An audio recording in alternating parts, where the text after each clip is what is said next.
நேயர்களுக்கு வணக்கம். நான் உங்கள் சிநேகவி. பீகார் மாநிலத்துல 2 கட்டமா தேர்தல் நடந்து முடிஞ்சிருக்கு. அதுக்கான தேர்தல் முடிவுகள் இன்னைக்கு வெளியாகிருக்கு. பிஜேபி தான் லீடிங்ல இருக்காங்க அப்படின்னு சொல்லிட்டு இருக்காங்க. தேர்தல் முடிவுகள் குறித்து விவாதிக்க மக்கள் அதிகார கழகத்தின் மாநில பொருளாளர் தோழர் அமிர்தா அவர்கள் நம்மளோட இணைஞ்சிருக்காங்க. வணக்கம் தோழர். வணக்கம். நம்ம விவாதிக்கிறதுக்கு முன்னாடி தேர்தல் நிலவரத்தை பத்தி பார்த்துடலாம். பீகார்ல 243 சட்டமன்ற தொகுதி இருக்கு. முதல் கட்ட தேர்தல் நவம்பர் 6 நடந்தது. இதுல 121 தொகுதியில தேர்தல் நடந்திருக்கு. இரண்டாம் கட்ட தேர்தல் எப்போனா நவம்பர் 11 நடந்திருக்கு. 122 தொகுதியில போட்டியிட்டு இருக்காங்க. பிஜேபி தலைமையிலான கூட்டணியில என்டிஏ 101 தொகுதிகளும் ஜேடியு 101 தொகுதிகள்லயும் போட்டியிட்டு இருக்காங்க.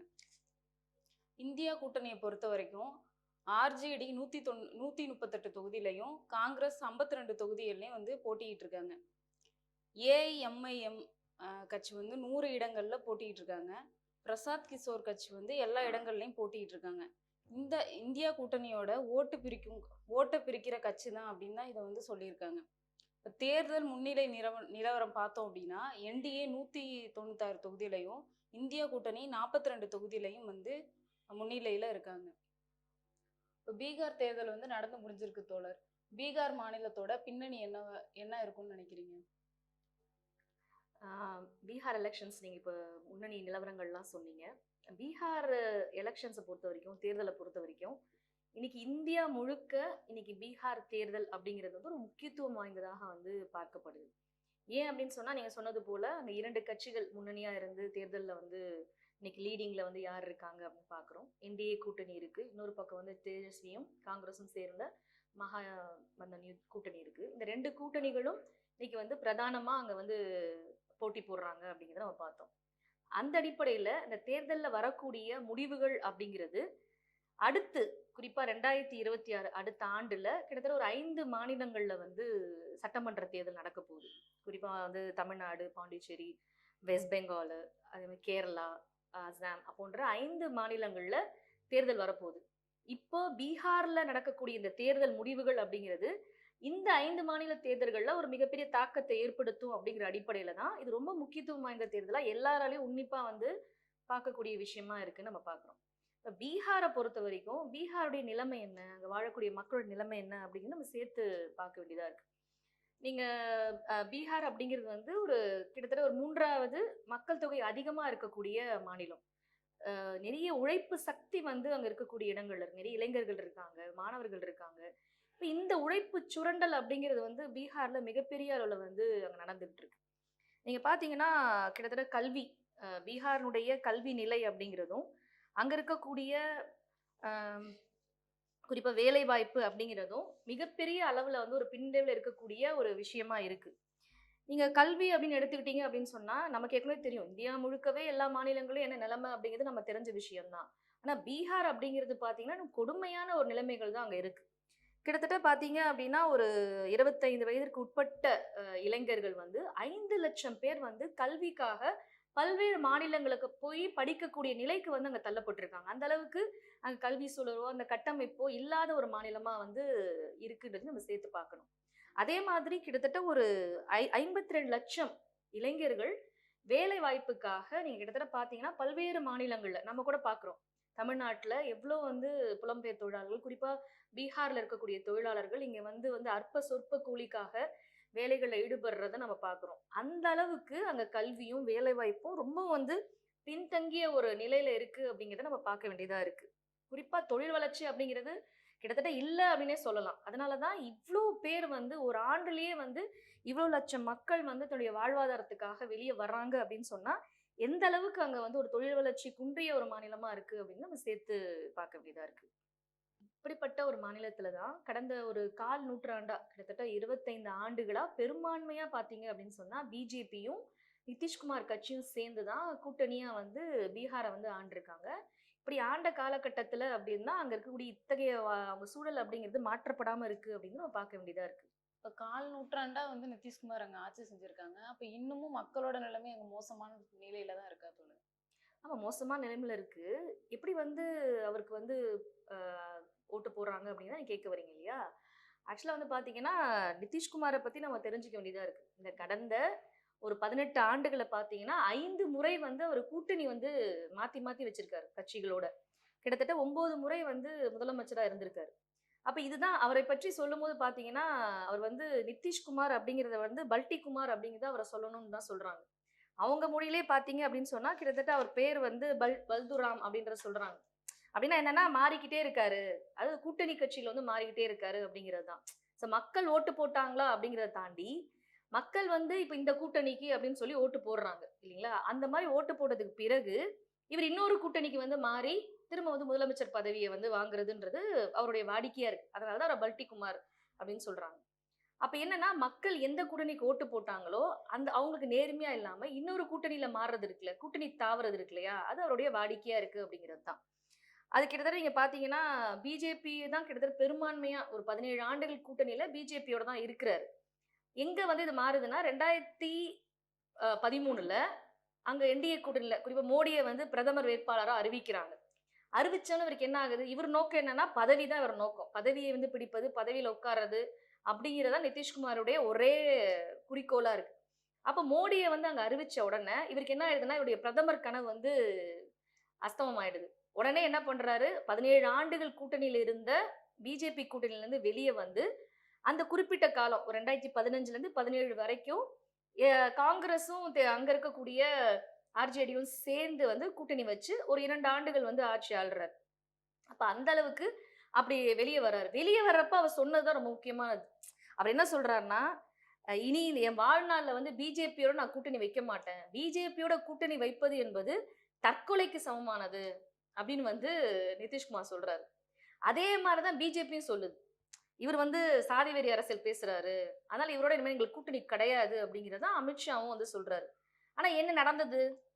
என்ன நடந்தது அப்படின்னா, இவர் வெளிய வந்துட்டு திரும்ப வந்து ஆ குறிப்பா வந்து இந்தியா கூட்டணி அப்படிங்கிற ஒரு கூட்டணி வந்து ஸ்டார்ட் பண்ணதுல இவர் வந்து இனிஷியேட் பண்றாரு. ஒன் ஆஃப் தி இனிஷியேட் அவர் தான் வந்து தொடங்குறாருன்றதெல்லாம் பேசுறாங்க. அப்ப அப்படி வரும்பொழுது, அங்க என்ன நடக்குது அப்படின்னா, அவர் சொன்ன விஷயம் அப்படிங்கிறது ரொம்ப முக்கியத்துவம் வாய்ந்தது. குறிப்பா வந்து ஏன் வந்து இந்தியா கூட்டணி தொடங்கணும் அப்படிங்கிறத வந்து அவர் வந்து விளக்குறாரு. நாடு வந்து நெருக்கடியில இருக்கு. அரசியல் சாசனம் ஆபத்துல இருக்கு. மத்திய புலனாய்வு அமைப்புகள் தவறா பயன்படுத்தப்படுது. தேசிய நலன் கருதி கருத்து வேறுபாடுகளை களைந்து ஜனநாயகத்தை வந்து காக்க அனைவரும் ஒன்றிணைய வேண்டும். அப்படிங்கிறது தான் அவர் வந்து அந்த அந்த வருஷத்துல ஜூன் மாசத்துல பேசுறாரு. குறிப்பா பார்த்தீங்கன்னா, இந்தியா கூட்டணி முதல் கூட்டமே பார்த்தீங்கன்னா, பாட்னால தான் வந்து தொடங்குது. இதெல்லாம் வந்து நிறைய பேர் பெருமையா பேசுறாங்க. எப்படி வந்து எமர்ஜென்சி எதிர்த்து வந்து அன்னைக்கு நடந்ததோ, அந்த அளவுக்கு வந்து அப்படின்ற மாரிலாம் பேசுறாங்க. ஆனா உண்மையில் இவர் எந்த அளவுக்கு வந்து பல்டி குமார்ன்னு நமக்கு தெரியும். அங்க அந்த கூட்டணியில இந்தியா கூட்டணியில இந்த கட்சிகளே கூட, இல்ல இல்ல இந்தியா கூட்டணிக்கு இனிஷியேட் பண்ணதே அவர்தான். அத விட்டுலாம் அவர் வெளிய போயிற மாட்டாரு அப்படிங்கிற மாரிலாம் ரொம்ப நம்பிக்கையா பேசுனாங்க. ஆனா அதெல்லாம் எல்லாத்தையும் கரி பூசுற மாரி அவர் வெளிய வந்தாரு அப்படிங்கிறது தான். அதுக்கு காரணம் என்னன்னா, அங்க வந்து அவர் தான் ஒருங்கிணைப்பாளரா இருப்பாரு. இல்ல அங்க பிரதமர் கனவு அவருக்கு இருந்துச்சு. இந்தியா கூட்டணியில தான் தான் வந்து பிரதமர் ஆகணும் அப்படின்ற கனவு இருந்தது. ஆனா அங்க எதார்த்தமா அங்க யார முன்னிறுத்துறாங்க அப்படின்னா, காங்கிரஸ்காரர்கள முன்னிறுத்துறாங்க. அங்கேயும் அந்த கனவு பலிக்காம அங்கருந்து அவர் வெளிய வந்துடுறாரு அப்படிங்கிறத நம்ம பார்க்கிறோம். இது அவருடைய தொடர்ச்சியான நடவடிக்கையா இருக்கு. அதனால மக்கள் ஆதரவு அப்படிங்கிறத தாண்டி, எப்படி வந்து இவங்க வந்து ஒரு ஊழல் மயமாக்கப்பட்டிருக்காங்க. இந்த ஜனநாயகம்ன்றது இதுக்கெல்லாம் எப்படி அனுமதிக்குது அப்படிங்கிறத நம்ம இங்க சேர்த்து பார்க்க வேண்டிய விஷயமா இருக்கு. இப்ப நீங்க சொல்றதுல இருந்தே மக்கள் எவ்வளவு மோசமான நிலையில இருக்காங்க அப்படின்னு தெரிய வருது. அப்ப எப்படி மக்கள் அங்க அவங்களோட சூழ்நிலை எப்படி இருக்கு தோழர்? எப்படி வந்து பிஜேபி ஆளக்கூடிய மாநிலங்கள்ல, குறிப்பா இந்தியா முழுக்க எடுத்துக்கிட்டோம் அப்படின்னு சொன்னா, பிஜேபி நேரடியாக ஆளக்கூடிய மாநிலங்கள்ல எவ்ளோ பிரச்சனை இருக்கோ, அவ்ளோ பிரச்சனையும் பீகார்ல இருக்கு. நீங்க குறிப்பா பார்த்தீங்கன்னா, பிஜேபி ஆளக்கூடிய மாநிலங்கள்ல அரசு பணிக்கான தேர்வுகள் அப்படின்னு சொன்னா, அதற்கான செய்தி வினாத்தாள்கள் வந்து வெளியாகிறது அப்படிங்கிறதும், ஊழல் மயமாக்கப்பட்டிருக்கிறதும் வந்து இன்னைக்கு வந்து நீக்கமற நடக்குது. தொடர்ச்சியா நடந்துகிட்டு இருக்கு. அதே போலவே பீகார்லயும் பார்த்தீங்கன்னா, அரசு பணிக்கான தேர்வுகள்ல அங்க இருக்கக்கூடிய வினாத்தாள் கசிவு அப்படிங்கிறது ஏற்பட்டு மிகப்பெரிய ஒரு பிரச்சனையா இருக்கு. ஏன்னா, அங்க வந்து நம்ம ஏற்கனவே சொன்னோம் இல்லையா? அங்க என்ன நிலைமை இருக்கு? இளைஞர்களுக்கு வேலை இல்ல அப்படின்னு நம்ம பார்க்குறோம். அப்ப அரசு வேலை என்பது தான் அவங்களோட ஒரே நம்பிக்கையா இருக்கு. அதனால தான் அக்னிபாத்ல எப்படி வட மாநிலங்கள்ல மிகப்பெரிய போராட்டங்கள் வெடிச்சதோ, அப்படி அப்படி ஒரு மாநிலம் தான் பீகாரும். பீகார்லயும் மிகப்பெரிய அளவுல அக்னிபாத்துக்கு எதிரான போராட்டங்கள் வந்து வெடிச்சது. அது மாரி தான் இப்ப சமீபமா இந்த அரசு பணிக்கான தேர்வுகளையும் வினாத்தாள் கசிந்த போது மிகப்பெரிய போராட்டங்கள் வந்து வெடிக்குது. ஏன்னா ஒரே நம்பிக்கை அவங்களுக்கு அதுதான் இருக்கு. அப்படி போராட்டங்கள் வெடிக்கும் போது அது மிகப்பெரிய அளவுல இந்த இருக்கக்கூடிய பிரிட்டிஷ் அரசு அப்படிங்கிறது ஒடுக்குச்சு அப்படிங்கிறத நம்ம பார்க்கிறோம். அப்ப அந்த இந்த தேர்வுகள் அப்படிங்கிறதும் எப்படி நடத்தப்பட்டுச்சுன்னு நம்ம சேர்த்து பார்க்கணும். பீகார்ல இப்படி ஒரு தேர்வு அப்படிங்கிறதே வந்து பிரைவேடைஸ் பண்றது அப்படிங்கிறது இருக்கு இல்லையா? இந்த தேர்வுகள பிரைவேட்ல குடுத்துறது, இன்னும் ஊழல் மயமாக்கப்படுறது அப்படிங்கிறதும் சேர்ந்து நடக்குது அப்படிங்கிறத நம்ம பார்க்கிறோம். பிஜேபி ஆள்ற மாநிலத்துல வந்து சிறுபான்மை மக்கள் வந்து ஒடுக்கப்படுறாங்க. இப்ப பீகார் மாநிலத்துல எப்படி இருக்கு தோழர் அந்த சூழல்? பீகார்லயும் வந்து அதிக அளவுல நான் ஏற்கனவே சொன்னது போல எப்படி பிஜேபி ஆள்ற மாநிலம் நடக்குதோ, அதை விட அதே அளவுக்கு தான் இங்கேயும் கொடூரங்கள் நடக்குது அப்படின்னு நம்ம பார்க்கிறோம். சிறுபான்மை மக்கள் மட்டும் இல்ல, இஸ்லாமியர்கள் என சிறுபான்மை மக்கள், தலித்துகள், இஸ்லாமியர்கள் எல்லாருமே வந்து ஒடுக்கப்படுறாங்க அப்படிங்கிறது தான். குறிப்பா பார்த்தீங்கன்னா, தலித் பெண்கள் மீது நடக்கக்கூடிய பாலியல் வல்லுறவுகள் அப்படிங்கிறது அதிகபட்சமா இருக்கு அப்படிங்கிறதையும் நம்ம வந்து பார்க்குறோம். 2024 அக்டோபர்ல நவாடா மாவட்டத்துல நில மாஃபியா கும்பல்னு சொல்லுவாங்க இல்லையா? அந்த மாரி நில மாஃபியா கும்பல்லாம் சேர்ந்து, அங்க இருக்கக்கூடிய குடியிருப்புல 30 வீடுகள வந்து தீக்கிரையாக்குறாங்க. இந்த அளவுக்கான ஒரு கொடூரமாக சாதிய அடக்குமுறையும் அங்க வந்து நிலவுது அப்படின்னு தான் நம்ம பார்க்குறோம். பீகார்ல சாதிய ஒடுக்குமுறை அப்படிங்கிறது வந்து கணிசமா இருக்கு அப்படிங்கிறது தான். குறிப்பா வந்து மைக்ரோ ஃபினான்ஸ்ன்னு நம்ம சொல்றோம் இல்லையா? நுண்கடன் அப்படிங்கிறதும் வந்து அதிக அளவுல அங்க வந்து இருக்கு. ஏன்னா, இந்த அளவுக்கு வறிய நிலையில மக்கள் இருக்கும்போது, அவங்களுடைய ஒரே ஒரு பொருளாதார ஆதாரமா என்ன இருக்குன்னா, இந்த மாரி கடன் வாங்கி தொழில் தொடங்குறது, அதன் மூலியமா வந்து தன் வாழ்வாதாரத்த பார்த்துக்கிறதுன்ற நிலைமைக்கு தள்ளப்படுறாங்க. அங்க வந்து ஜீவிகா சுயோதய குழு அப்படிங்கிறது தான் வந்து இந்த பேர்ல வந்து அது வந்து அழைக்கப்படுது. கிட்டத்தட்ட 1.3 கோடி பெண்கள் வந்து அந்த சுயஉதவிக்குழுல இருக்கிறதா வந்து சொல்லப்படுது. இப்ப இதை நம்பியே முழுக்க முழுக்க வந்து பெண்கள் வந்து இருக்காங்க. அப்படி நம்ம பார்க்குறோம். இந்தியா முழுக்கவே வந்து இந்த மாரி சுய உதவி குழுக்கள்ல வந்து கடன் குடுக்குறதும், அந்த கடன வந்து திருப்பி செலுத்தாத போது, அவங்க எந்த அளவுக்கு வந்து மாஃபியா கும்பல்களை வச்சு மிரட்டுறாங்க அப்படிங்கிறதெல்லாம் வந்து பல்வேறு இடங்கள்ல ஆதாரப்பூர்வமா நம்ம வந்து கர்நாடகால கூட, தெலுங்கானால கூட பல விஷயங்கள்லாம் பார்த்தோம். அதே நிலைமை தான் இங்கேயும் இருக்கு அப்படிங்கிறது தான். கூடுதலா பார்த்தீங்கன்னா, கந்து வெட்டி கொடுமை. கந்து வெட்டி கொடுமை அப்படிங்கிறதும், இந்த சுய உதவி குழுக்கெல்லாம் வாங்கக்கூடிய விஷயம் அப்படிங்கிறதும் அதிக அளவு இருக்கிறதுனால, அங்க இருக்கக்கூடிய மக்கள் தற்கொலைக்கு தள்ளப்படுறாங்க. ஏதோ வந்து கடன் வாங்கி கட்ட முடியல அப்படிங்கிறதுலாம் இல்ல.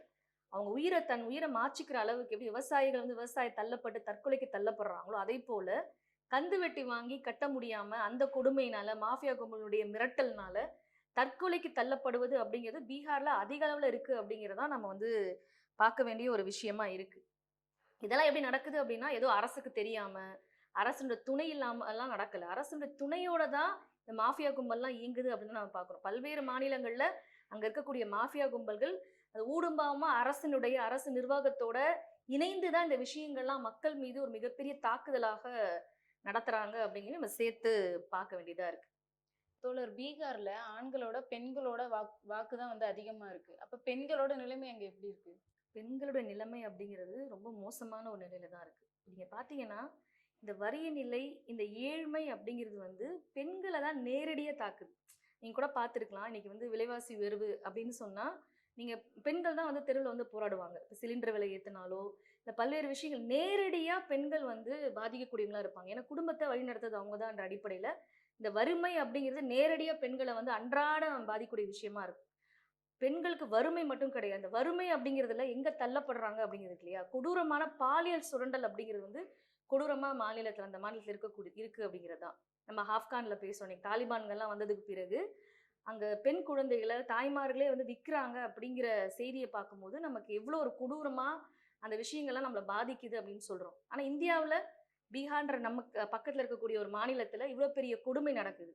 பெண் குழந்தைகள்லாம் பார்த்தீங்கன்னா, கடத்தப்படுறாங்க. குறிப்பா கிராமப்புறங்கள்ல நம்ம பார்த்துருப்போம். அங்க இருக்கக்கூடிய அந்த ஆபாசமா நடனம் ஆடுறது, அந்த மாதிரி கொண்டு போய் பெண்கள விடுறது அப்படிங்கிறதெல்லாம் அதிகபட்சமா அங்க நடக்குது அப்படிங்கிறது. ஏன்னா வறிய நிலையில இருக்கிறதுனால, எப்ப வேணாலும் பெண்கள் எங்க வேணாலும் கடத்தப்படலாம். யாருக்கு வேணா இந்த துன்பம் நேரலாம் அப்படிங்கிற அளவுக்கு அங்க ஒரு கொடுமையான நிலைமை இருக்கு. ஆனா இத பார்த்துக்கிட்டு அங்க இருக்கக்கூடிய அரசாங்கம் அப்படிங்கிறது, ரொம்ப ஒரு பேரளவுல ஒரு சில பெண்கள மட்டும் மீட்கிறதுன்ற அடிப்படையில ஒரு கண் துடைப்பா தான் வேலைகள செய்றாங்களே தவிர, இத தடுக்கிறதுக்கான எந்த வேலையும் அவங்க செய்றதில்ல.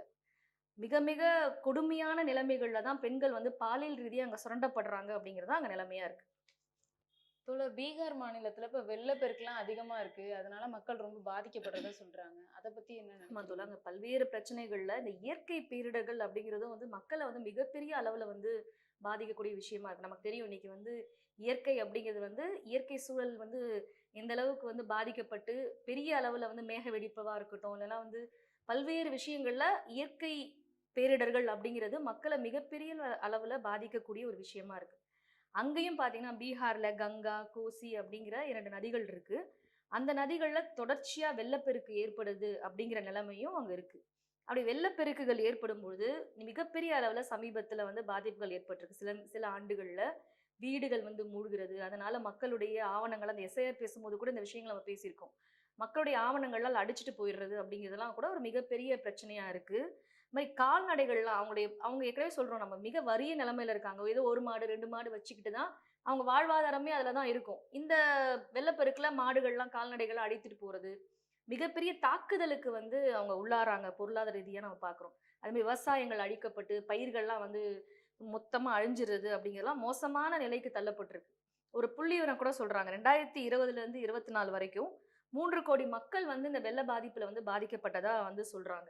அவங்க அந்த அரசே கூட 9 படிவம்ன்றதெல்லாம் வந்து அவங்க தேசிய பேரிடர்லாம் அறிவிச்சாங்கன்ற அளவுக்கு இந்த வெள்ள பாதிப்பு அப்படிங்கிறது அவங்க வாழ்க்கையில மிகப்பெரிய ஒரு பாதிப்பை ஏற்படுத்தியிருக்கு. ஆனா, இதற்காக இந்த நிவாரணப் பொருள வாங்குறதுக்காக, இதற்கு எதிரா வந்து மக்கள் போராடும்போதும், அங்க இருக்கக்கூடிய நிதிஷ் அரசாங்கம் கொடூரமா மக்கள தாக்குறது அப்படிங்கிற வேலைய தான் செஞ்சிருக்கு. ஏற்கனவே வெள்ளத்துல பாதிக்கப்பட்டு, மிகப்பெரிய துன்பத்துல இருக்கக்கூடிய, அவலத்துல இருக்கக்கூடிய மக்கள சும்மா சொற்ப நிவாரணம் குடுத்து ஏமாத்திட்டு, அதற்காக கேட்பாங்க இல்லையா? எங்களுக்கு இவ்வளோ நிவாரணம் வேணும்னு. அப்பவும் வந்து இந்த அரசாங்கம் அவங்கள வந்து அடிக்கிறது, போலீஸ வச்சு ஒடுக்குறதுன்ற வேலைய தான் செஞ்சிருக்காங்க.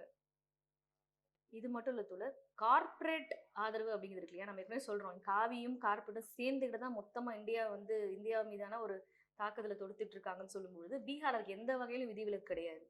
எப்படி பிஜேபி ஆளக்கூடிய மாநிலங்கள்ல எப்படி அதானி கும்பலுக்காக, அம்பானி கும்பல்களுக்காக எல்லா திட்டங்களும் தாரை வார்க்கப்படுதோ, அது போலவே பீகார்லயும் பார்த்தீங்கன்னா, இப்ப குறிப்பா இந்த 1 மாசத்துல ஒரு மிகப்பெரிய அளவுல ஒரு பிரச்சனை வந்து கிளம்புச்சு. 1 ஏக்கர வந்து ரூ. 1க்கு 30 ஆண்டுகளுக்கு வந்து குத்தகைக்கு விடுறது. குறிப்பா 2400 மெகாவாட் மின்சாரம் எடுக்கக்கூடிய அனல் மின் நிலையம் அமைக்கிறதுன்ற அடிப்படையில அதானி குரூப்புக்கு வந்து இத வந்து குடுத்திருக்கிறாங்க. நமக்கு நல்லாவே தெரியும். கொரோனா காலகட்டத்தில ஒட்டுமொத்த பெரும்பான்மை 99% மக்கள் வந்து வறுமையில வாடும்பொழுது, சில கும்பல் மட்டும் உலக பணக்கார லிஸ்ட்ல மேல போனத நம்ம பார்த்தோம். அதானி கும்பல்லாம் பார்த்தீங்கன்னா, உலக பணக்கார லிஸ்ட்ல 2வது இடத்துக்கு போனாங்க. மோடி வந்து தன்னுடைய நண்பர் அதானிக்காக தான் எல்லா வேலையும் செஞ்சுட்டு இருக்காரு. அது பீகார் வந்து விதிவிலக்கு கிடையாது. இந்த திட்டம் இங்க அமுல்படுத்துனதுனால என்ன ஆகுது அப்படின்னு சொன்னா, ஏற்கனவே மக்கள் அங்க வறிய நிலையில இருக்காங்க. ஆனா அவர்களுக்கான வளங்கள் அப்படிங்கிறது அவங்களுக்கு எதுவுமே குடுக்குறது இல்ல. அந்த வளங்கள் எல்லாம் வந்து பறித்து கார்ப்பரேட்டுக்கு தான் வந்து தாரைவாக்கப்படுது. கிட்டத்தட்ட பார்த்தீங்கன்னா, 10,00,000 மரங்கள் வந்து இந்த குறிப்பிட்ட திட்டத்துக்காக வெட்டப்பட்டிருக்கு அப்படின்னு சொல்றாங்க. இப்ப விவசாய நிலங்கள்லாம் வந்து தாரை வார்க்கப்படுது. எப்படி நீங்க பரந்தூர்ல பார்க்குறோம் இல்லையா? அப்ப நல்லா விளையக்கூடிய, முப்போகம் விளையக்கூடிய விவசாய நிலங்கள்லாம் இந்த திட்டங்களுக்காக வந்து அபகரிச்சு விவசாயிகள்ட்ட குடுக்கப்படுது. இப்ப விவசாயிகள் அதனால பாதிக்கப்படுறாங்க. இப்போ எல்லா வகையிலுமே ஒரு பாதிப்புக்கு உள்ளாகக்கூடிய ஒரு மாநிலமா தான் ஆமா. மாநிலமா தான் பீகார் இருக்கு. நம்ம பார்த்த விஷயங்கள் எல்லாமே பார்த்தீங்கன்னா, எல்லா வகையிலும் ஒரு ஒடுக்குமுறைக்கும், அடக்குமுறைக்கும் இந்த பிஜேபியும், நிதிஷ் அரசாங்கமும் சேர்ந்து தான் அந்த மக்கள வந்து வாட்டிக்கிட்டு இருக்கு அப்படிங்கிறத நம்ம பார்க்க வேண்டியதா இருக்கு. இவ்வளவு மோசமான நிலையில மக்கள் அங்க ஒடுக்கப்பட்டிருக்கும்போது, இப்ப வந்து பிஜேபி தலைமையிலான கூட்டணி தான் அங்க வந்து லீடிங்ல இருக்கு. அத எப்படி தோழர் பார்க்குறீங்க? இவ்ளோ விஷயங்கள் நடந்துகிட்டு இருக்கு. எப்படி வந்து லீடிங்ல இருக்காங்க அப்படின்னு சொன்னா, நம்ம கடந்த காலங்கள்ல பார்க்கலாம். குறிப்பா வந்து ஒரு போலி ஜனநாயகம், ஒரு போலி விடுதலை அப்படின்னு சொல்றாங்களே, 1947க்கு பிறகு பல்வேறு குளறுபடிகள் வந்து அந்த தேர்தல் ஜனநாயகத்துல இருக்கு. அதாவது ஓட்ட வந்து மாத்தி போடுறது, இல்லன்னா வந்து நீங்க ஒரு கடைசியா வந்து 5 டூ 6 தேர்தல் முடியக்கூடிய நேரங்கள்ல வந்து பார்த்தீங்கன்னா, பல்க்கா ஓட்டு விடும். இப்படி தேர்தல் மோசடிகள் இருந்து பல அளவுல நடந்திருக்கு. பல்வேறு கட்சியில் இருக்கும்போதும். குறிப்பா 2014ல மோடி ஆட்சிக்கு வந்ததற்கு பிறகு, இந்த தேர்தல் மோசடிகள் அப்படிங்கிறது பல மடங்கு ஜாஸ்தி ஆயிருச்சு. நீங்க வந்து இவிஎம் மிஷின்ல வந்து ஏமாத்துறதா இருக்கட்டும், இவிஎம் மிஷின்லயே வந்து கேப்சர் பண்றதா இருக்கட்டும், அதுல தகுடு திட்டங்கள பண்ணி வந்து பல்வேறு ஓட்டுகள வந்து மாத்தி அமைக்கிறதா இருக்கட்டும், நீங்க யாருக்கு ஓட்டு போட்டாலும் தாமரைக்கு தான் போகுன்றதெல்லாம் வந்து இன்னைக்கு எதிர்க்கட்சிகளா இருக்கட்டும், ஜனநாயக சக்திகளா இருக்கட்டும், பலரும் அம்பலப்படுத்தியிருக்காங்க. இப்படி பல்வேறு வகையில தேர்தல் மோசடிகள் அப்படிங்கிறது வந்து நடந்துட்டு இருந்தது அப்படிங்கிறத நம்ம 2014க்கு பிறகு பார்க்குறோம். இப்ப அதற்கு ஒரு மிகப்பெரிய ஒரு அடுத்த அளவுல என்ன பண்றாங்க அப்படின்னு சொன்னா, இந்த தேர்தல் குறிப்பா பீகார் தேர்தலுக்கு முன்னாடி எல்லா தகுடு திருத்தங்களையும் முடிச்சுட்டு தான் வந்து இன்னைக்கு தேர்தலே நடத்துறாங்க. அதுல குறிப்பா நம்ம பார்த்திருப்போம். நம்ம தொடர்ச்சியா வெற்றி தோழர் காலையில பேசும்போதா இருக்கட்டும், தொடர்ச்சியா இன்னைக்கு பேசக்கூடிய ஒரு விஷயம் எஸ்ஐஆர். எஸ்ஐஆர அமல்படுத்தி கிட்டத்தட்ட 65,00,000 ஓட்டுகள வந்து நீக்கிட்டாங்க. யார் ஓட்டை நீக்கியிருக்காங்க அப்படின்னு சொன்னா குறிப்பா இஸ்லாமியர்களுடைய ஓட்டுகளையும் பெண்களுடைய ஓட்டுகளையும் நீக்கிறத நம்ம பார்த்தோம். இப்ப யாரெல்லாம் தனக்கு எதிராக ஓட்டு போடுவாங்களோ அவங்கள ஓட்டை நீக்கிட்டு தனக்கு யாரு ஓட்டு போடுவாங்களோ பொய்யா பல வாக்காளர்களை வந்து கிட்டத்தட்ட 80,000 வாக்காளர்களை இணைச்சதா வந்து இன்னைக்கு யோகேந்திரா யாதவ் வந்து சொல்றாரு. இப்ப அந்த அளவுக்கு வந்து பாத்தீங்கன்னு சொன்னா இந்த அளவுக்கு ஊழல் மொத்தமா எல்லா வகையிலும் எல்லா விஷயங்களையும் மாற்றி அமைச்சிட்டு தான் இன்னைக்கு தேர்தல் நடத்தப்படுது பீகார்ல நம்ம பார்க்கிறோம். சமீபத்துல ராகுல் காந்தி வந்து பல்வேறு விஷயங்களை வந்து ஆதாரப்பூர்வமா எதிர்க்கட்சின்ற அடிப்படையில அவர் அம்பலப்படுத்தியிருக்காரு. பீகார் தேர்தல் 6ஆம் தேதி அப்படின்னு சொன்னா 5ஆம் தேதி தான் அவர் வந்து பல்வேறு விஷயங்களை சொல்றாரு. ஏற்கனவே ஹைட்ரஜன் பாம் போட போறோம் அப்படின்னு சொல்லிட்டு அன்னைக்கு தான் அந்த விவரங்களை வந்து சொல்றாரு. எந்த விவரங்கள் அப்படின்னு சொன்னா ஹரியானால நடந்த ஏற்கனவே கர்நாடகாவை பத்தி அம்பலப்படுத்தியது போலவே ஹரியானாவில் நடந்த சட்டமன்ற தேர்தலில் எந்த அளவுக்கு குளறுபடிகள் நடந்திருக்கு, எந்த அளவுக்கு வந்து இவங்க வந்து மாத்திருக்காங்க அப்படிங்கிறதெல்லாம் அவர் அம்பலப்படுத்துறாரு. கிட்டத்தட்ட 25 லட்சம் ஓட்டுகள் வந்து ஃபேக் அப்படிங்கிறது தான் பல்வேறு வகையில் அவர் அம்பலப்படுத்துறாரு. ஒரு நபரே வந்து எவ்வளவு ஓட்டுகள் போட்டிருக்கதா காட்டப்பட்டிருக்கு, இல்லை எப்படி பொய்யா வந்து அங்க இருக்கக்கூடிய அட்ரஸ் வந்து சொல்லப்படுதுன்றதெல்லாம் வந்து அவர் சொல்றாரு. இப்படி இத்தனை 25 லட்சம் வாக்குகள் அப்படிங்கறத வந்து ஆதாரப்பூர்வமா சொல்லிட்டு இன்னும் கூடுதலா கூட இருக்கும்.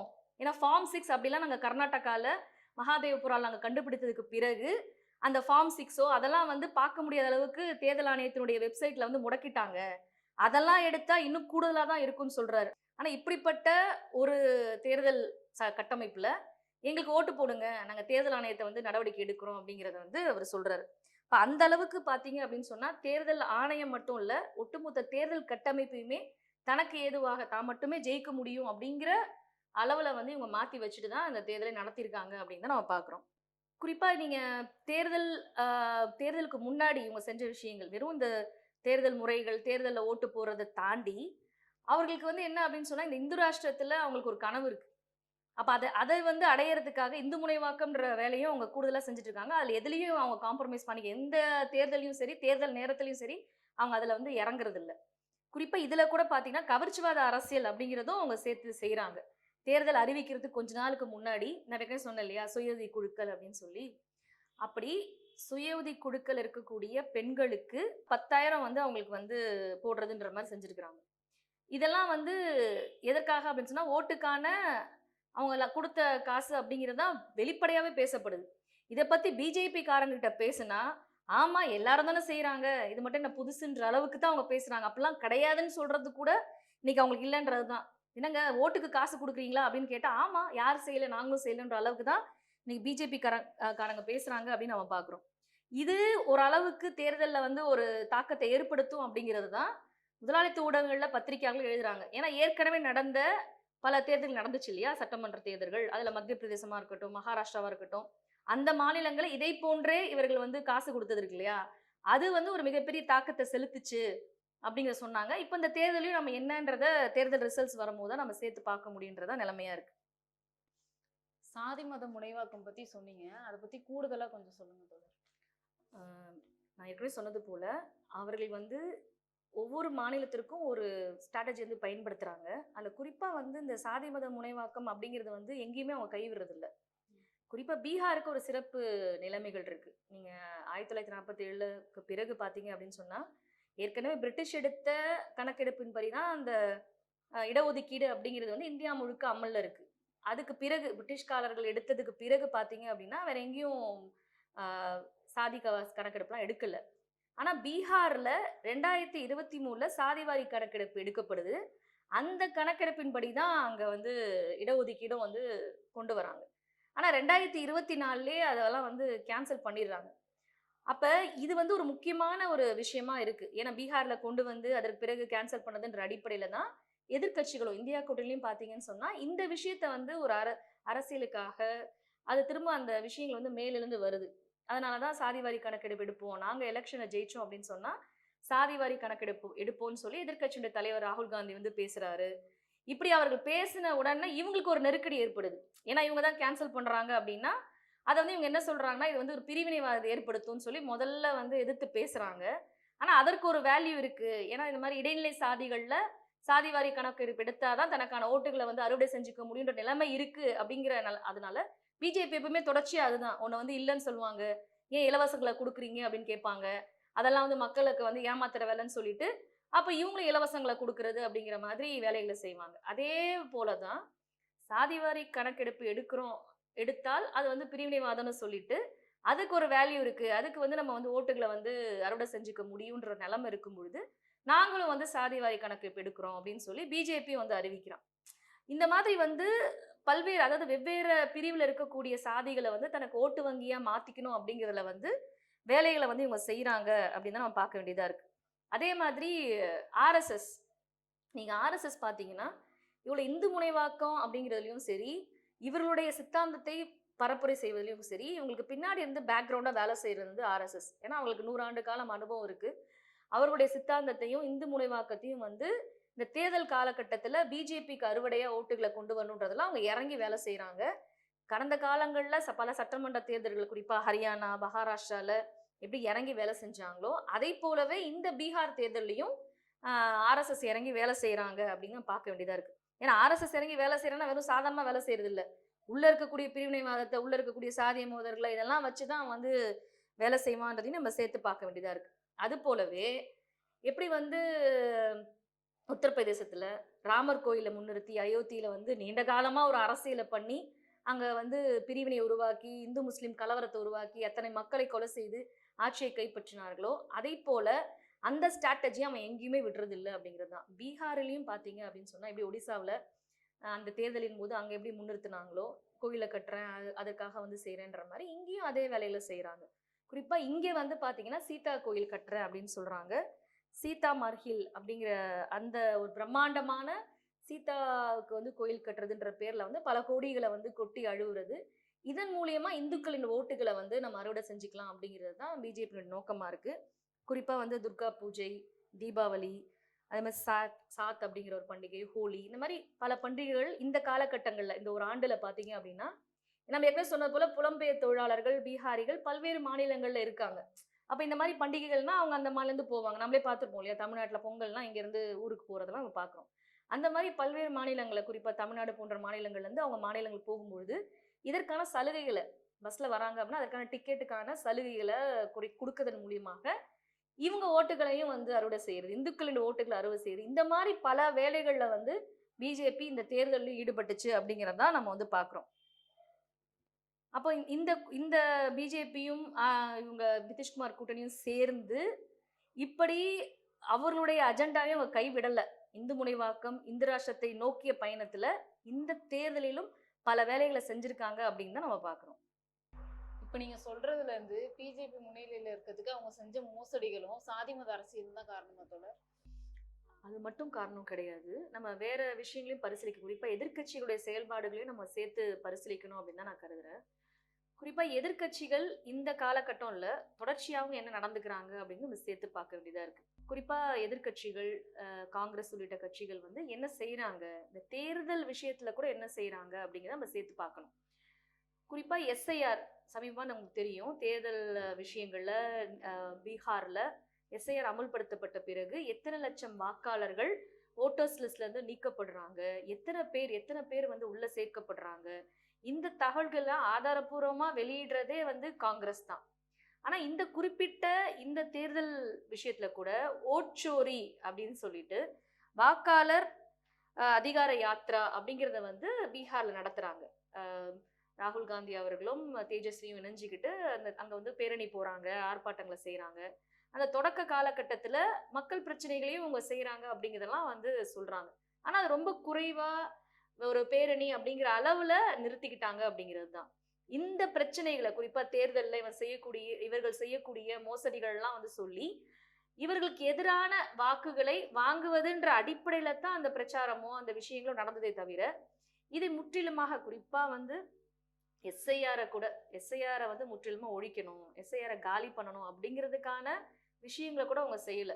அப்ப அதை வந்து காலி பண்ணணும்னா மக்கள் போராட்டங்களை கட்டியமைக்கணும். குறிப்பா எஸ்ஐஆருக்கு எதிராக கூட இந்த போராட்டங்களை கட்டியமைப்பதன் மூலியமாக தான் அதை காலி செய்ய முடியுமே தவிர அதை தாண்டி நீங்க உச்சநீதிமன்றத்தில் கொண்டு போய் நீங்க வழக்கு போடுவதோ இல்ல தேர்தல் ஆணையத்திட்டே போய் மனு கொடுப்பதோ இதையெல்லாம் இவங்க அதை வச்சுக்கிட்டு தான் செய்யறாங்க. இவருடைய உறுப்புகளா தான் அதெல்லாம் செயல்படுது.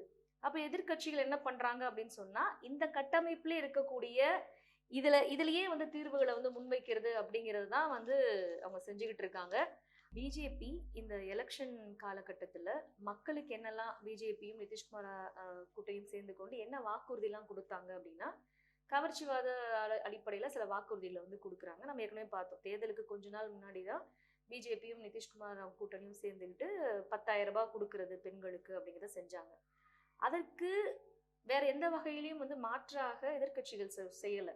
இதே மாதிரியான ஒரு கவர்ச்சிவாத அரசியலை தான் காங்கிரஸ் கூட்டணியும் முன்வைக்குது. காங்கிரஸ் கூட்டணியிலும் என்ன சொல்றாங்கன்னா, இந்த பெண்களுக்கெல்லாம் நாங்க வந்து அரசு வேலையை வந்து நிரந்தரமாக்குவோம், அதே மாதிரி 30,000 ரூபாய் நாங்க மாசம் மாசம் கொடுப்போம் அப்படிங்கிறத சொல்றாங்க. ரொம்ப ஈஸியா இந்த விஷயத்த அவங்க காலி பண்ணிட்டாங்க. என்ன அப்படின்னா, நாங்க கொடுத்த 10,000 அவங்க பார்த்துட்டாங்க பேங்க் அக்கௌண்ட்ல. ஆனா இவங்க சொன்ன வாக்குறுதியை அவங்க இன்னும் கண்ணால பார்க்கல.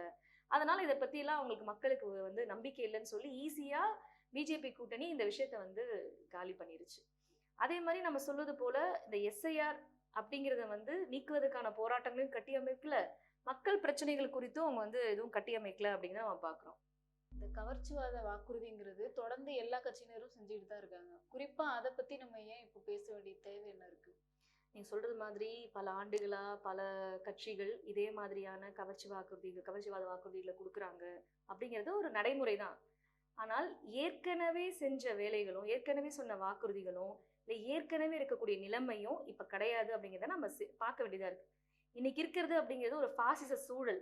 இந்த பாசிச சூழல்ல இங்க இருக்கக்கூடிய பிஜேபி கட்சி அப்படிங்கிறது இங்க இருக்கக்கூடிய எல்லா கட்டமைப்பையும் பயன்படுத்திக்கிட்டு தான் இன்னைக்கு இந்து ராஷ்டிரத்திற்கான கனவை வந்து அவங்க நிறைவேற்றுவதற்காக சீரா வளர்ந்துகிட்டு இருக்காங்க.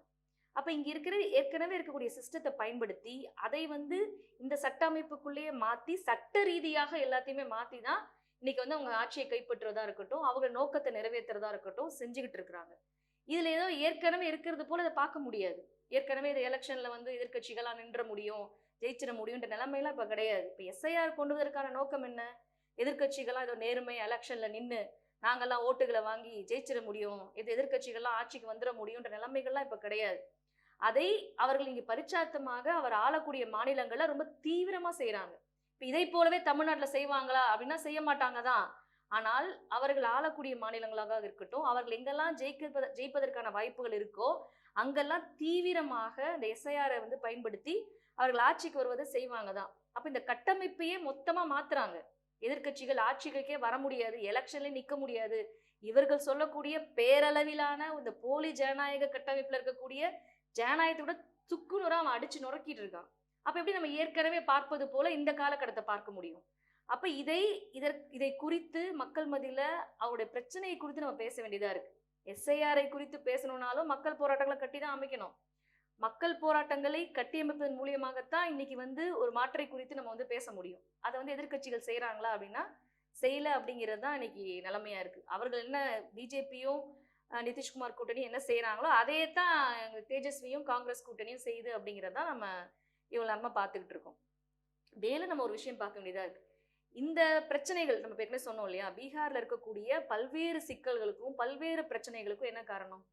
இன்னைக்கு கல்வி வளராம இருக்கட்டும், வேலை வாய்ப்பு இல்லாமையா இருக்கட்டும், மேலும் மேலும் இந்த நெருக்கடிகள் முற்றுவதற்கு காரணம் இன்னைக்கு இருக்கக்கூடிய மறுகாலனியாக்க கொள்கைகள் தான். தனியார் மயமா இருக்கட்டும், தாராளமயமா இருக்கட்டும், உலகமயமா இருக்கட்டும், இந்த கொள்கைகளை மேலும் மேலும் தீவிரமா அமல்படுத்துவதன் மூலியமாகத்தான் இன்னைக்கு வறிய நிலைமை அப்படிங்கிறதுக்கு மக்கள் மேலும் மேலும் தள்ளப்படுறாங்க. நீங்க அரசு வேலைகள் நடக்கக்கூடிய இந்த பணிகள்ல ஏன் இன்னைக்கு வந்து தனியாருக்கு வந்து கொடுக்கப்படுது? ஏன் அக்னிபாத் அப்படிங்கிறது தனியாருக்கு கொடுக்கப்படுது? இதனால மக்கள் எவ்வளவு பாதிக்கப்படுறாங்க, இளைஞர்கள் வேலை இல்லாமல் தள்ளப்படுறாங்க. இப்ப இந்த பிரச்சனைகளை குறித்து மக்கள் மத்தியில எதிர்கட்சிகள் பேசுறாங்களா அப்படின்னா பேசுறது இல்லை. நாடாளுமன்றத்துல போய் வந்து அங்க ஆர்ப்பாட்டம் பண்றது, நாடாளுமன்றத்தை புறக்கணிச்சுட்டு வெளியே வந்து ஆர்ப்பாட்டம் பண்றதுன்றதை தாண்டி உச்ச நீதிமன்றத்துல போய் வந்து வழக்குகளை தொடுப்பதை தாண்டி இவர்கள் என்ன செய்யறாங்க, மக்கள் மன்றத்துல என்ன செய்யறாங்க அப்படிங்கிறதா நீங்க மிகப்பெரிய கேள்வியா இருக்கு. ஏன் செய்யறது இல்லை அப்படின்னா இந்த மறுகாலியாக்க கொள்கை இவங்க ஆட்சிக்கு வந்து என்ன செய்வாங்க, இதே மறுகாலியாக்க கொள்கையில் தான் அமல்படுத்துவாங்க. அப்ப அதனால்தான் மக்களும் இவர்களை மாற்றா பார்க்கல அப்படிங்கிறத நம்ம பார்க்க வேண்டியதா இருக்கு. அப்ப இப்ப இதை குறித்து இன்னைக்கு இந்த பிரச்சனைகளை குறித்து நம்ம மாற்றை வந்து சிந்திக்க வேண்டிய அவசியம் இருக்கு அப்படிங்கிறது தான். திரும்ப திரும்ப இந்த கட்டமைப்புக்குள்ளேயே யார் இந்த குற்றங்களை செய்கிறார்களோ, யார் இந்த பிரச்சனைகளை உருவாக்குகிறார்களோ அவர்கள் காலடியிலேயே போய் என்னை காப்பாத்துன்னு சொல்றது இருக்கு இல்லையா, இது வந்து ஒரு சரணடையக்கூடிய ஒரு விஷயம் அப்படிங்கிறதா, மக்களை ஏமாற்றக்கூடிய விஷயம் அப்படிங்கிறது தான். அதைத்தான் வந்து எதிர்கட்சிகள் செய்யறாங்க. மீண்டும் மீண்டும் இந்த கட்டமைப்பின் மீதே நம்புங்க அப்படின்னு சொல்றாங்க. இந்த கட்டமைப்பையும் மொத்தமா மாத்துறான். இந்த கட்டமைப்புல வந்து இவங்க ஜெயிக்க முடியாது, இவங்க நிக்க கூட முடியாதுன்றதுதான் இவ்வளவு இவங்க சொல்லக்கூடிய எல்லா ஆதாரங்கள் மூலியமா நிரூபிக்கக்கூடிய விஷயமா இருக்கு. இப்ப இதை தாண்டி இவங்க வந்து சிந்திக்கிறது கிடையாது. இது கண்ணுக்கு முன்னாடி தெரியுது. மக்கள் போராட்டங்கள் தான் இன்னைக்கு ஒரே தீர்வு. அதுக்கு நமக்கு நிறைய உதாரணங்கள் இந்த 2014க்கு பிறகு பிஜேபி ஆட்சிக்கு வந்ததற்கு பிறகு நமக்கு கண்ணெதிர நிறைய உதாரணங்கள் இருக்கு. இன்னைக்கு வந்து 3 வேளாண் சட்டங்கள் எதிர்த்த போராட்டங்களா இருக்கட்டும், இன்னைக்கு வீராங்கனைகளுடைய போராட்டமா இருக்கட்டும், பல்வேறு போராட்டங்கள் வந்து இன்னைக்கு என்ன நிரூபிக்குது? மக்கள் போராட்டங்கள் தான் பாசிசத்தை குறைந்தபட்சம் ஒரு செட்பேக் கூட செய்ய முடியுன்றது தான் நம்ம கடந்த கால அனுபவங்கள். ஆனா அதிலிருந்து கூட எதிர்க்கட்சிகள் எந்த பாடமும் கற்றுக்கொள்வதில்லை என்பதுதான் நிதர்சனமான உண்மையா இருக்கு. இப்ப நம்ம மாற்றை குறித்து சிந்திக்கணும் அப்படிங்கிறதா திரும்ப திரும்ப முன்வைக்கிறோம். தேர்தலை தேர்தலை கூட நேர்மையா நடத்தணும் அப்படின்னு சொன்னா பாசிச எதிர்ப்பு ஜனநாயக குடியரசுல தான் சாத்தியம். அதை தாண்டி இன்னைக்கு தேர்தலை கூட நேர்மையா நடத்த முடியும் அப்படிங்கிறதெல்லாம் சாத்தியம் இல்லை அப்படிங்கிறது தான். அப்ப இந்த பாசிசத்தை எதிர்க்கக்கூடிய உண்மையாவே எதிர்க்கக்கூடிய சக்திகள்லாம் இதை குறித்த விவாதங்களை வந்து நம்ம கட்டியமைக்கணும் அப்படிங்கிறத நம்ம திரும்ப திரும்ப முன் வச்சிட்டு இருக்கோம். நம்முடைய புதிய ஜனநாயக இதழா இருக்கட்டும், வினவலியா இருக்கட்டும், மக்கள் அதிகார கழகத்துடைய பத்திரிகை செய்திகளா இருக்கட்டும், இந்த விஷயங்களை தான் நம்ம திரும்ப திரும்ப முன்வைக்கிறோம். எஸ்ஐஆர்ல என்ன தமிழ்நாட்டுல கூட இது ஏதோ பீகார்ல மட்டும் அமல்படுத்துறாங்க அப்படிங்கிறது இல்ல. பீகாரை தாண்டி இன்னைக்கு பல்வேறு மாநிலங்கள்ல இன்னைக்கு எஸ்ஐஆர் அமல்படுத்துறதுக்கு அங்க இறங்கிட்டாங்க. தமிழ்நாட்டுல இன்னைக்கு வந்து ஃபார்ம் எல்லாம் கொடுக்க ஆரம்பிச்சிட்டாங்க. இதையொட்டி இங்க என்ன நடக்குது? அனைத்து கட்சி கூட்டம் அப்படிங்கிறது வந்து கூட்டப்படுது. அதுல வந்து திமுகல இருக்கக்கூடிய கூட்டணி கட்சிகள்லாம் வந்து பங்கேற்கிறாங்க. அதிமுக, விஜய் கட்சி தவிர மற்ற பிஜேபி தவிர மற்ற பெரும்பான்மை எதிர்க்கட்சிகள் வந்து பங்கேற்கிறாங்க. அதுல முக்கியமான விஷயம் என்ன அப்படின்னா, அதுல பங்கேற்ற கட்சிகள்ல சிலர் நாம் சொல்லக்கூடிய விஷயங்களையும் வந்து முன்வைக்கிறாங்க அப்படின்னு தான் நான் பாக்குறேன்.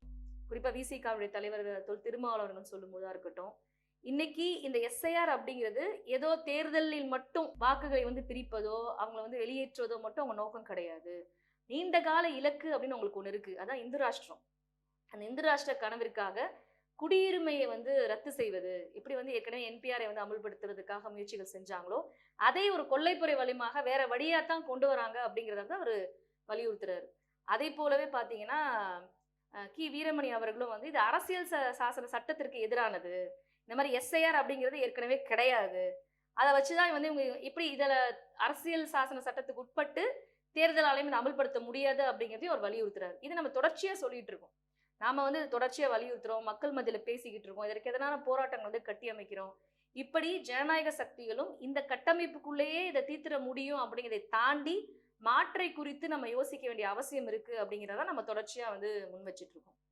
இந்த ஒரே நாடு ஒரே தேர்தல் திட்டமும் இந்த நோக்கத்துக்காக தான் அமல்படுத்த போறாங்களா தோழர்?